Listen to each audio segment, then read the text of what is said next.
अपने पैसे का काफी घमंड भी था, जैसा कि अक्सर लोगों को हो जाता है। एक दिन अपनी बड़ी महंगी वाली कार में कहीं जा रहे थे। कार में कोई एक ऑडियो चल रहा था जिस पर उन्होंने एक संत की वाणी सुनी। उसमें वो संत ये कह रहे थे कि इंसान सारा जीवन पैसे के पीछे भागता रहता है, पैसा कमाने के लिए कुछ भी करने को तैयार हो जाता है। कुछ लोग तो गलत काम करने को भी तैयार हो जाते हैं, क्योंकि वो इस सत्य को भूल जाते हैं कि वो इस पैसे के एक अंश को भी अपनी मृत्यु के बाद अपने साथ नहीं ले जा पाएंगे। जीवन 4 दिन का है और उस 4 दिन के जीवन में पैसे की खातिर भाग दौड़ में बस लगे रहते। ये सुनकर ना इस अमीर साहब को बहुत गुस्सा आया, थोड़े अनॉय हो गए, थोड़ा सा उनको इरिटेशन हुआ। ये क्या बेकार की बातें कर रहे हैं। और उन्होंने कहा कि एक्चुअली ये संत महात्मा के पास खुद पैसे तो है नहीं, इसलिए पैसों के बारे में ऐसी उटपटांग बातें कर रहे हैं। लेकिन इस बात का चिंतन उनके दिमाग में रहा, एक टेंशन सा उनके दिमाग में रहा। जब अपने दफ्तर पहुंचे तो सारे एम्प्लॉयज को इकट्ठा करा, बोले मुझे बहुत इंपॉर्टेंट बात करनी है।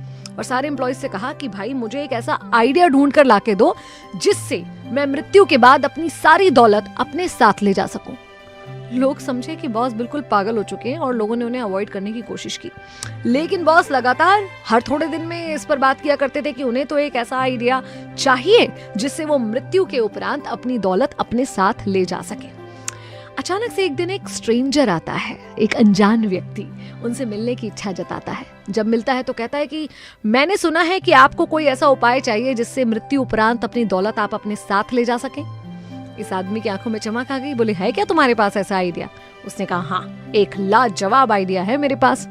इनने मन ही मन सोचा कि सारी दुनिया मुझे पागल समझ रही थी और फाइनली कोई व्यक्ति आइडिया लेकर आ गए। बहुत खुश हुए, बहुत उत्साहित थे, आइडिया सुनने के लिए बहुत उत्सुक थे। बोले फटाफट से मुझे बताओ कौन सा आइडिया है तुम्हारे पास। तो उन्होंने कहा कि आपने विदेश यात्रा करी है? बोले हाँ, लगभग सारे देशों की यात्रा करी, दुनिया का कोई ऐसा देश नहीं होगा जहां मैं नहीं गया। तो बोले अच्छा ठीक है, बड़ी अच्छी बात है। जब आप यूएसए गए थे तो यूएसए जाने के पहले आपने क्या किया था? तो इन्होंने कहा कि मैंने अपनी करेंसी को कन्वर्ट किया था, भारतीय रुपए को अमेरिकन डॉलर में कन्वर्ट किया था। बोले अच्छा, आप यूके गए हो, यूके जाने के पहले क्या किया था? तो बोले उस समय मैंने अपने इंडियन रुपी को पाउंड में कन्वर्ट करा था।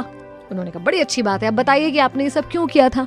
तो ये साहब मुस्कुराए, बोले आपको इतना भी नहीं पता क्या? वहां पर इंडियन रुपए की कोई वैल्यू नहीं है, वहां पर रुपया नहीं चलता। मेरे पैसे की कीमत वहां हो इसके लिए मैंने पैसे को वहां की करेंसी में कन्वर्ट करा। ये साहब मुस्कुराए और बोले बिल्कुल सही कह रहे हैं आप, और आप अब इस सत्य को जानते हैं कि एक ही तरह का पैसा हर जगह नहीं चलता। अब मृत्यु उपरांत आप जाना चाहते स्वर्ग में, है ना? बोले हाँ। तो बोले स्वर्ग की भी एक करेंसी है, स्वर्ग की करेंसी का नाम है पुण्य। अगर आप यहाँ रहते रहते अपने रुपए पैसे को स्वर्ग की करेंसी में कन्वर्ट कर लोगे तो आप यहाँ का रुपया वहां ले जा सकते हो। तो अपने समय को बिल्कुल बर्बाद ना कीजिए और जो आपका पैसा है उसे पुण्य कर्मों में, धर्म कर्मों में लगाइए।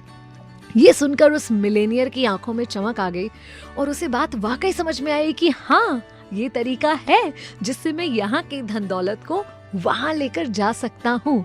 और उसी दिन से उन्होंने तय किया कि अपने पैसे का सदुपयोग करेंगे, दान धर्म करेंगे, पुण्य कर्म करेंगे, जरूरतमंदों की मदद करेंगे। तो हम और आप क्यों समय बर्बाद कर रहे हैं? क्यों नहीं अभी से अपना हेवनली अकाउंट आप और हम भी तैयार करते, छोटे बड़े जिस रूप में हो सके। क्यों नहीं हम पुण्य कर्म कराते और अपनी करेंसी को भी वहां के लिए कन्वर्ट करके तैयार करते। मैं भी नहीं हूँ, चलो आज